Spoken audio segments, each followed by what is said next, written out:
সুপ্রিয় শিক্ষার্থীরা, অনলাইন ক্লাসে তোমাদের স্বাগতম। আমি ডক্টর বকুল ভট্টাচার্য, সহকারী অধ্যাপক, উদ্ভিদ বিজ্ঞান বিভাগ, নোয়াখালী সরকারি কলেজ, নোয়াখালী। আজ তোমাদের জীববিজ্ঞান প্রথম পত্রের দ্বাদশ অধ্যায় নিয়ে আলোচনা করব। দ্বাদশ অধ্যায়ে জীবের পরিবেশ বিস্তার ও সংরক্ষণের উপর এটা তৃতীয় ক্লাস। আজকের ক্লাসে আলোচিত হবে অভিযোজন কি, উদ্ভিদের বিভিন্ন প্রকার অভিযোজন সম্পর্কে আলোচনা করো। তার মানে আজ উদ্ভিদের অভিযোজন সম্পর্কে আমরা আলোচনা করব। কেমন? আসো। অভিযোজন কি, উদ্ভিদের বিভিন্ন প্রকার অভিযোজন সম্পর্কে লিখো। অভিযোজন হচ্ছে একটি নির্দিষ্ট পরিবেশে কোনো জীবের খাপ খাইয়ে নেওয়াটাই হলো ওই জীবের অভিযোজন। মানে সোজা কথা হচ্ছে একটা নির্দিষ্ট একটা পরিবেশে কোনো একটা জীব কী কী বৈশিষ্ট্য অবলম্বন করে নিজেকে ওইখানে খাপ খাইয়ে নেয় বা কী কী বৈশিষ্ট্য অর্জন করে ওই পরিবেশের সাথে নিজেকে খাপ খাইয়ে নেয়, ওটাই হচ্ছে যে অভিযোজন। এবং অভিযোজন দুই ধরনের, একটা উদ্ভিদের অভিযোজন হতে পারে, প্রাণীদের অভিযোজন হতে পারে। তা আমরা পড়ব উদ্ভিদের অভিযোজন। উদ্ভিদ প্রধানত তিন ধরনের, উদ্ভিদের মধ্যে তিন ধরনের অভিযোজন ব্যবস্থা দেখা যায়। এক হচ্ছে জলজ অভিযোজন, দুই মরুজ অভিযোজন, তিন লবণাক্ত পরিবেশে অভিযোজন। কেমন? জলজ, মরুজ অভিযোজন আর একটা লবণাক্ত পরিবেশে অভিযোজন। তাহলে আসো জলজ অভিযোজন। কেমন? আমরা আজকে মূলত জলজ অভিযোজন নিয়ে আলোচনা করব। মরুজ এবং লবণাক্ত পরিবেশের যে অভিযোজনটার কথা বলেছি সেটা আমরা পরবর্তী ক্লাসে আলোচনা করব। তাহলে আজকে শুধু জলজ অভিযোজন নিয়ে কথা বলছি। জলজ অভিযোজন যেসব উদ্ভিদ সম্পূর্ণ আর্দ্রস্থান অথবা সম্পূর্ণ বা আংশিক নিমজ্জিত অবস্থায় পানিতে জন্মায় তাদেরকে জলজ উদ্ভিদ বলে। তাহলে জলজ অভিযোজন বলতে হলে জলজ অভিযোজনটা কার হবে? জলজ উদ্ভিদের হবে। তাহলে আগে আমরা জলজ উদ্ভিদ সম্পর্কে জেনে নিই। জলজ উদ্ভিদ কারা? যে সমস্ত উদ্ভিদ সম্পূর্ণ আর্দ্রস্থান, আর্দ্র মানে ভেজা, অথবা সম্পূর্ণ বা আংশিক নিমজ্জিত অবস্থায় পানিতে জন্মায়, সেগুলোকে জলজ উদ্ভিদ বলে। জলজ উদ্ভিদকে ইংরেজিতে বলা হচ্ছে হাইড্রোফাইটস। হাইড্রো মানে পানি, ফাইট মানে উদ্ভিদ। তাহলে হাইড্রোফাইটসের অর্থ হচ্ছে জলজ উদ্ভিদ। জীবনচক্র সম্পন্ন করতে জলজ পরিবেশে নিজেকে খাপ খাইয়ে নেওয়াকেই জলজ অভিযোজন বলে। তাদের যে জলজ উদ্ভিদগুলো তাদের জীবনচক্রটাকে সম্পন্ন করতে তারা নিজেকে জলজ পরিবেশে খাপ খাইয়ে নেওয়াকেই বলা হচ্ছে জলজ অভিযোজন। কেমন? তাহলে জলজ অভিযোজন কারা করে থাকে? জলজ উদ্ভিদ। এই জলজ উদ্ভিদকে তাদের পরিবেশের উপর নির্ভর করে চার ভাগে ভাগ করা হয়। যথা: 1 নম্বর নিমজ্জিত জলজ উদ্ভিদ, 2 মুক্ত ভাসমান জলজ উদ্ভিদ, 3 মূলাবদ্ধ পত্র ভাসমান জলজ উদ্ভিদ, 4 উভচর উদ্ভিদ। তাহলে কী কী জলজ উদ্ভিদের প্রকার? নিমজ্জিত জলজ উদ্ভিদ, মুক্ত ভাসমান জলজ উদ্ভিদ। নিমজ্জিত একটা হচ্ছে পানির নিচে থাকবে। 2 মুক্ত ভাসমান জলজ উদ্ভিদ, মানে মুক্ত মানে কি, সে চারদিকে সে ঘুরতে পারবে অথচ পানির উপর ভাসবে। তাহলে সেটা হচ্ছে মানে মাটির সাথে তার কোনো যোগাযোগ থাকবে না, সেটা হচ্ছে মুক্ত ভাসমান। মূলাবদ্ধ পত্র ভাসমান জলজ উদ্ভিদ, মূলটা মাটিতে আবদ্ধ থাকবে কিন্তু পত্রটা পানিতে ভাসমান থাকবে, সেটা হচ্ছে মূলাবদ্ধ পত্র ভাসমান জলজ উদ্ভিদ।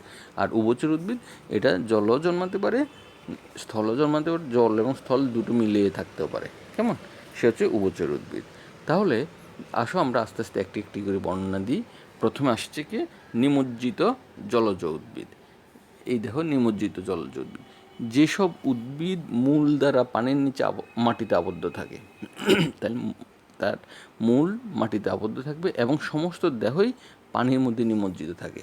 এই জন্য এটার নাম হচ্ছে নিমজ্জিত জলজ উদ্ভিদ। যেমন ধরো হাইড্রিলা। কেমন? হাইড্রিলা ভার্টিসিলেটা। তোমরা প্রত্যেকটার সাইন্টিফিক নেমগুলো মুখস্থ করো। হাইড্রিলা, পাতাঝাজি, পাতা শেওলা। অনেক সময় এমসিকিউতে আসে যে নিম্নে কোনটি নিমজ্জিত জলজ উদ্ভিদ। তাহলে সেখানে তোমরা খেয়াল রেখো, হাইড্রিলা, পাতাঝাজি, পাতা শেওলা, এরা হচ্ছে কি নিমজ্জিত জলজ উদ্ভিদ। এই হাইড্রিলা উদ্ভিদটা দেখতে কেমন দেখো? হাইড্রিলা এটা এইভাবে গুচ্ছাকারেও থাকে। কথা বুঝছো? গুচ্ছাকারে পানিতে নিমজ্জিত অবস্থা থাকে। তোমরা অনেক সময় দেখবা যে পুরাতন পুকুর টুকুরের মধ্যে গোসল করতে নামলে দেখবে পানির নিচে গাছ, মনে হচ্ছে এমন কতগুলো গাছ এই হচ্ছে পানির নিচে তোমার গায়ে লাগছে, অথচ সে মাটিতে আটকানো কিন্তু উপরে এভাবে ভাসতেছে। ভাসা বলতে কেমন? পানিতেই নিমজ্জিত অবস্থায় পানিতেই তোমার গায়ে লাগছে, তোমার হাতে লাগছে। এটা হচ্ছে নিমজ্জিত জলজ উদ্ভিদ হাইড্রিলা। এই দেখো, হাইড্রিলা উদ্ভিদের বাহ্যিক গঠন দেখতে এমন, খ হচ্ছে তার কাণ্ডের অন্তর্ঘটন, এই কাণ্ডটাকে এইগুলো অন্তর্ঘটন। তো অন্তর্ঘটন আমি আবার হাইড্রিলা অন্তর্ঘটনের একটা চিত্র পরবর্তী স্লাইডে তোমরা পাবা, একটা পূর্ণাঙ্গ চিত্র আমি দিয়েছি। হ্যাঁ, হাইড্রিলা উদ্ভিদ 1। 2, মুক্ত ভাসমান জলজ উদ্ভিদ। মুক্ত ভাসমান, আমি কি বলেছি? মুক্ত ভাসমান মানে যে তাদের মূলটা মাটিতে আবদ্ধ থাকবে না, তারা ভাসমান কিন্তু কোনো কিছুর সাথে তারা আবদ্ধ থাকবে না। তাহলে দেখো সংজ্ঞাটা, জলাশয়ে পানির নিচে মাটির সাথে যেসব উদ্ভিদের কোনো সংযোগ থাকে না, ফলে পানির উপরিতলে মুক্তভাবে ভাসমান অবস্থায় বিরাজ করে। ব্যাপারটা বুঝতে পারছো? যে তারা মাটিতে কোনো সংযোগ থাকবে না, কিন্তু মুক্তভাবে পানিতে তারা চলাফেরা করবে। এরা হচ্ছে মুক্ত ভাসমান জলজ উদ্ভিদ। যেমন ধর কচুরিপানা, হ্যাঁ, ক্ষুদিপানা, গুড়িপানা, টোপাপানা, এইগুলো হচ্ছে যে তোমার মুক্ত ভাসমান জলজ উদ্ভিদ। কচুরিপানার দেখো ছবি, হ্যাঁ, ক কচুরিপানা, খ হচ্ছে ক্ষুদিপানা, ছোটো ছোটো যেগুলো হাঁসে খায়। তারপরে আসো 3 নম্বর কি, মূলাবদ্ধ পত্র ভাসমান জলজ উদ্ভিদ। মূলাবদ্ধ, মূলটা মাটিতে আবদ্ধ থাকবে কিন্তু পাতাটা ভাসমান থাকবে। তাহলে যেসব জলজ উদ্ভিদের মূল জলাশয়ের পানির নিচে মাটিতে সংযুক্ত থাকে, কিন্তু দীর্ঘ বোটার কারণে, বোটা হচ্ছে তার মানে যে কাণ্ডটা, পাতাগুলো পানির উপরে ভাসমান থাকে, তাদেরকে মূলাবদ্ধ পত্র ভাসমান জলজ উদ্ভিদ বলা হয়। কেমন? পানি যত বেশি হবে এটাও ততটুকু, এই তার বোটাটাও তত দীর্ঘ হতে থাকে।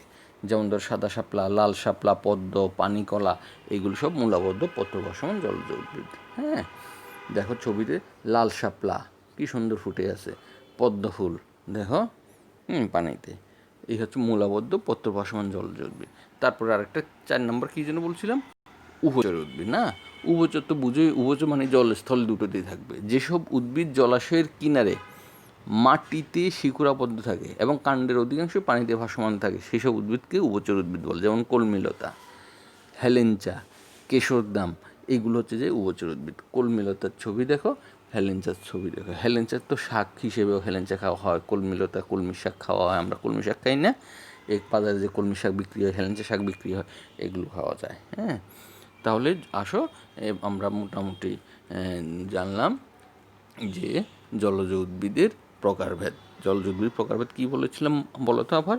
জলজ উদ্ভিদকে তাদের পরিবেশের উপর নির্ভর করে 4 ভাগে ভাগ করা হয়েছিল। 1, নিমজ্জিত জলজ উদ্ভিদ। 2, মুক্ত ভাসমান জলজ উদ্ভিদ। 3, মূলাবদ্ধ পত্র ভাসমান জলজ উদ্ভিদ। 4, উভচর উদ্ভিদ। মনে আছে 4 প্রকারের কথা বলছিলাম যে? কেমন? আমরা 4 প্রকার শেষ করলাম। এবার আসো তাহলে জলজ উদ্ভিদের বৈশিষ্ট্যটা কী? বৈশিষ্ট্য দেখো, 1, নিমজ্জিত জলজ উদ্ভিদের কাণ্ড নরম, দুর্বল, সরু ও লম্বা, মধ্যপর্ব বিশিষ্ট। তাহলে কাণ্ড নরম হবে, দুর্বল হবে। আর মধ্যপর্বটা হচ্ছে 2টা পর্বের মাঝখানে যে অংশটা, এটা চিকন মানে সরু এবং লম্বা হবে। মাটিতে নোংর আবদ্ধ মানে মাটিতে তারা আবদ্ধ থাকতে পারে। ভাসমান উদ্ভিদের কাণ্ড সাধারণত রাইজোম জাতীয়। যেসব উদ্ভিদের মাটিতে নোংর আবদ্ধ মানে মূলটা মাটিতে আবদ্ধ থাকবে, সেসব উদ্ভিদের কাণ্ডটা হচ্ছে রাইজোম জাতীয়। 2, জলজ উদ্ভিদের মূল সুগঠিত হয় না, অনেক ক্ষেত্রে মূল থাকে না বললেই চলে। হ্যাঁ, যেমন ওই যে মুক্ত ভাসমান, সে তো মুক্তভাবে ভাসমান থাকবে, সে মাটিতে আবদ্ধ থাকবে না, তবে মূল হয়, সুগঠিত হয় না। 3, কাণ্ড ও পাতার বহির্ত্বকে কিউটিনযুক্ত থাকে না, পত্ররন্ধ্র থাকে না বা কম থাকে। পত্ররন্ধ্রে প্রহরী কোষ নাও থাকতে পারে। প্রহরী কোষ কাকে? রক্ষী কোষের কথা বলা হচ্ছে। 4, এদের মূল ও কাণ্ডে বড় বড় বায়ুকুঠুরি থাকে। বায়ুকুঠুরি বিশিষ্ট গঠনকে এরেনকাইমা বলে। কেমন? যাদের মধ্যে এই বায়ুকুঠুরি থাকার কারণে এরা পানিতে ভাসমান অবস্থায় থাকে। 5, জলজ উদ্ভিদের ভাস্কুলার বান্ডেল অপেক্ষাকৃত ছোট থাকে, অনেক সময় জাইলেম অনুপস্থিত থাকে। 6, অধিকাংশ জলজ উদ্ভিদে অঙ্গজোপে বংশবৃদ্ধি ঘটে। 7, যান্ত্রিক টিস্যু কম থাকে, এর জন্য এদের অঙ্গ প্রত্যঙ্গ দৃঢ় হয় না। এইসব জলজ উদ্ভিদের বৈশিষ্ট্য।